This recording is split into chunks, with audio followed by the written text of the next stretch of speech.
Sa 140 to 150,000. Nagulat ma'am kami. Yung kinita ng video ma'am na yun, nasa 150,000. Today is Father's Day, kaya kayo kasama ko si Papa. Hindi, actually, kanina pa kami umaga nandito. Bumalik na lang ulit ako mag-isa. Ang pagbablog, ma'am, escape, ma'am, namin sa lungkot. Ang pinakamahirap lang, ma'am, pagtapos ng vlog. Pahinga, doon mo naman mararamdaman.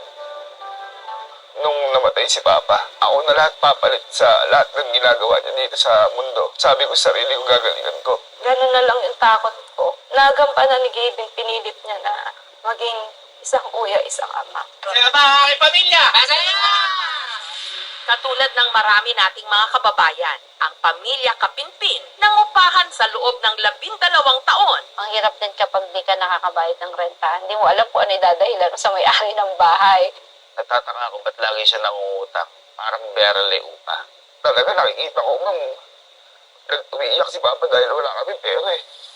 Kaya pinilit daw noon ang kanilang ama na magkaroon sila ng sarili nilang bahay mula sa nilong nito sa bangko. Nagkaroon ng bahay, hindi pa siya palitada. Kahit wala pa siyang pintuan o bintana, lumipat na po kami agad. Yung bahay namin na yun is utang. 5 years bago kami nagka-tiles. At saka kung mapapansin niyo po dito, yung mga tiles namin na yan, Kahit basag-basag na yan. yan po ay pundar ng tatay namin. Kaya hindi po namin. Tsaka alarm system po yan. Pag may magana po, tunog po. Meron po nalalaman namin. Nalalaman namin yan. Ang bintana po namin noon, yung plastic cover ng mga books na makapal. Tapos yung pintuan namin, Nero. Kahit ganun yung bahay namin, proud ako kasi sa amin yun. Ay, ang pinakamagandang CR namin. Napapakita ko po sa inyo. Napakaganda po ng locking system po na to. Tingnan niyo po yung knife na gamit namin. Kinakalawang na ho. At para lang po dito yan. Ayan po. Lock po yan. Ganyan po. Napakatinding lock po yan.